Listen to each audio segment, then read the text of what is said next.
Good morning. ਅੱਜ ਅਸੀਂ ਕਰਾਂਗੇ क्लास 10th मैथ ਦਾ एक्सरसाइज 3.2 जो कि ਅਸੀਂ स्टार्ट की हुई थी। देखो क्वेश्चन फर्स्ट हो गया, तो क्वेश्चन सेकंड से देखो क्या कह रहे हैं। On comparing the ratios a1 by a2, b1 by b2, c1 by c2 find out whether the lines representing the following pair of linear equation intersecting at a point are parallel or coincident। देखो linear equation ਨੂੰ ਕਿਵੇਂ ਦੱਸਣਾ ਹੈ कि इंटरसैक्ट करती है किसी point ते, पैरेलल ते या फिर कोइंसीडेंट है, यानी इक्को लाइन पर कोइंसाइड करती है सेम पॉइंट ते। इसनों समझण लई पहला असीं समझूंगे कि ये तीनों चीज़ां है क्या। देखो सब तो पहला सानू पता है कोई भी लीनियर इक्वेशन है, मान लो इक्वेशन लीनियर इक्वेशन बारे दसना है। लीनियर इक्वेशन किस फॉर्म की होंगी है, किस फॉर्म की होंगी है, a x plus b y plus c equal to 0, इस फॉर्म च होंगी। हुण देखो उत्थे ध्यान नाल रेशो क्या है सानू a1 by b2, यानी दो लीनियर इक्वेशनस है। पहली मान लो एवें दी होगी a1 b1 c1 equal to 0, दूसरी हैगी a2x plus b2y plus c2 is equal to 0। ठीक है, हुण इस तो बाद सब तो पहला इंटरसैक्टिंग लाइन्स क्या होंगी है, सानू ये पता होना चाहिए। इंटरसैक्टिंग लाइन्स का मतलब होंदा है काटवीं रेखा, जिन्हों कह देंगे पंजाबी च। इंटरसैक्टिंग लाइन्स मतलब काटवीं रेखा जो कि कट्टे एक दूसरे नूं किसी पॉइंट पे, है ना। इदां दी रेखा की रेशो यानी इसका हो गया होगा a1 by a2 not equal to b1 by b2। जिन्हां दी a1 by a2 not equal to b1 by b2 हुई, उत्थे समझो वो लाइन किहड़ी है, साडी इंटरसैक्टिंग लाइन्स है, यानी इंटरसैक्टिंग एट ए पॉइंट है। इदां दी इक्वेशन जो भी बनूगी a1 by a2 not equal to b1 by b2 intersecting line होगी, तो इन्हां दा एग्जैक्टली वन सोल्यूशन होगा, एग्जैक्टली वन सोल्यूशन होगा। ठीक है, हुण अगे आ जाएंगे कोइंसीडेंट लाइन। कोइंसीडेंट लाइन किहड़ी लाइन होगी, कोइंसीडेंट। देखो जिवें कि नाम तो ही दर्शा रहा है कोइंसीडेंट लाइन्स। कोइंसीडेंट लाइन मतलब इक्को लाइन पर कोई दूसरी लाइन है, आ होंदा कोइंसीडेंट, मतलब जेडे भी पॉइंट होंगे सेम होंगे। ठीक है, इसकी रेशो कितना होगी a1 by a2 is equal to b1 by b2 is equal to c1 by c2। इन्हां दी तीनों रेशो क्या है जिहदे च इक्वल आ जाए, वो किहड़ी लाइन होगी साडे कोल, कोइंसीडेंट लाइन्स। ठीक है ना, और कोइंसीडेंट है यानी इक्को पॉइंट आ रहे सारिਆਂ दे, यानी इसके कई सारे सोल्यूशन होंगे।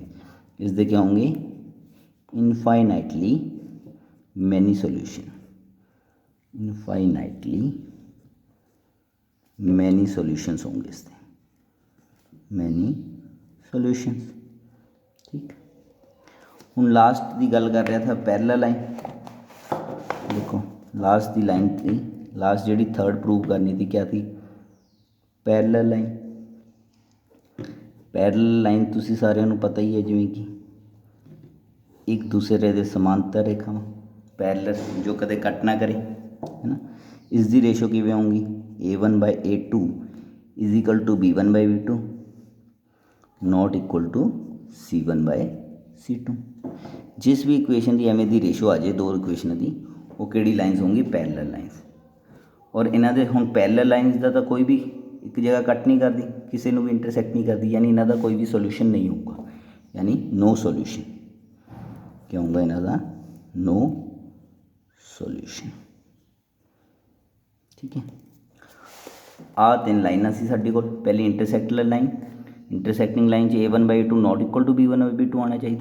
Coincident line a1 by a2 equal to b1 by b2 is equal to c1 by c2, और parallel line a1 by a2 equal to b1 by b2 not equal to c1 by c2। हुण आ जाते सी question पर। देखो question क्या कह रहा था साडे कोल, क्वेश्चन हुण आ जाइए एक्सरसाइज 3.2 पर 6.3.2 फर्स्ट क्वेश्चन 2 देखो एक्सरसाइज 3.2 है ना। हुण देखो क्या कह रहे हैं क्वेश्चन नंबर 2 इससे कंपैरिजन करके दसना था। फर्स्ट क्वेश्चन देखो 5x minus 4y plus 8 equal to 0। Second है 7x plus 6y minus 9 equal to 0। ठीक है हुण सानू पता है इत्थे सानू रेशियो पता करनी पैनी। सब तो पहला a1 क्या आ गया साडे कोल 5 है ना। आ a1 हो गया, आ b1 हो गया, हाँ c1 हो गया। a1 5 आ गया, b1 आ गया -4, c1 आ गया 8 है ना। ऐदा ही a2 कितना आ गया 7, b2 आ गया साढ़े कोल 6 और c3 कितना आ गया -9। हम सब तो पहला क्या पता करो इनकी रेशियो a1/a2 कितना आ गया 5/7, b1/b2 कितना आ गया साढ़े कोल -4/6 कितना लिख सकते हैं 2 to the 4 2 3 the 6 -2/3। ਹੁਣ ਧਿਆਨ ਨਾਲ देखो अगे जाने की लोड़ ही नहीं है। ਇੱਥੇ ਸਾਨੂੰ दिख गया a1/a2 जी रेशियो है नॉट इक्वल टू है b1/b2। Hair a1/a2 not equal to b1/b2 है ना। जो इदा की आ जाती थी तो क्या कि लाइन बनती थी intersecting at a point. Therefore these equations are ये किहड़ी इक्वेशनस आ गई साडे कोल intersecting at a point. Intersecting at a point, intersecting at a point है तो क्या होगा सिर्फ वन सॉल्यूशन होगा। ठीक है ना point and have one solution हो जाएंगे सारे ईजी है बहुत। इस तो बाद देखो क्वेश्चन थर्ड क्या कह रहा है साढ़े कोल सारे हो जाएंगे सेकंड। थर्ड कह रहा है on comparing the ratio a1/a2 b1/b2 is equal to and c1/c2 find out whether the following pair of linear equations are consistent और इनकंसिस्टेंट। हुण इस एक गल दसना भुल गया था मैं थोनों कंसिस्टेंट और इनकंसिस्टेंट क्या होंगी है। कंसिस्टेंट और इनकंसिस्टेंट वो होंगी, कंसिस्टेंट वो होंगी जिसका कोई ना कोई सोल्यूशन होगा। हुण ध्यान ना देखो इंटरसैक्टिंग लाइन च साडे कोल एक सोल्यूशन था यानी ये क्या होनी साडी कंसिस्टेंट लाइन किस आ जाऊँगी कंसिस्टेंट। ठीक है ना एक सॉल्यूशन है नाले कंसिस्टेंट है। कोइंसिडेंट लाइन च मैनी सॉल्यूशन है, सॉल्यूशन तो है कोई ना कोई यानी ए भी क्या होगी कंसिस्टेंट। ऐदा ही जी पैरेलल लाइन है पैरेलल लाइन च कोई भी सॉल्यूशन नहीं है, कोई सॉल्यूशन ही है तो आई कि होगी इनकंसिस्टेंट। इनकंसिस्टेंट ठीक है इतना समझ आ गया। जिसका कोई ना कोई सॉल्यूशन होगा वो कंसिस्टेंट होगी, बाकी क्या होगी इनकंसिस्टेंट। हुण आ जाते क्वेश्चन पर। देखो क्वेश्चन थर्ड क्या कह रहा है। क्वेश्चन थर्ड च दसना है असी कंसिस्टेंट और इनकंसिस्टेंट। कंसिस्टेंट है कि इनकंसिस्टेंट और इनकंसिस्टेंट कंसिस्टेंट। ठीक है कंसिस्टेंट और इनकंसिस्टेंट दसना है। देखो फर्स्ट क्वेश्चन क्या कह रहे हैं 3x + 2y is equal to 5 पहली equation. Second 2x - 3y is equal to 7। ध्यान ना इससे देख लो पहला सानू दसना पैना क्या a1 कितना आ गया 3 b1 कितना आ गया है 2 और c1 कितना आ गया है 5। एक साइड होनी चाहिए ध्यान रखना है c या तो इसी साइड हो या तो दोनों एक साइड ले जाओ। ऐदा नहीं होना चाहिए बई एक साइड है एक साइड है, दोनों एक साइड रखना सी वाली टर्म। ठीक है हुण इत्थे तक करने की लोड़ ही नहीं। c1 आ गया 5। ठीक है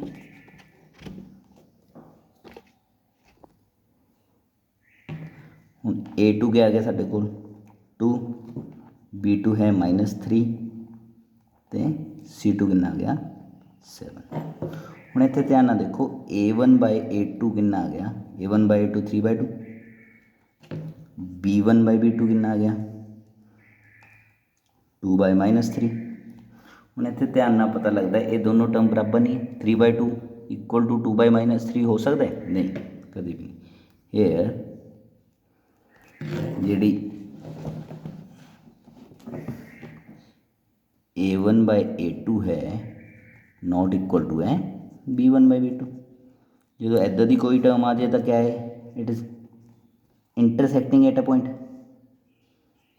इंटरसेक्टिंग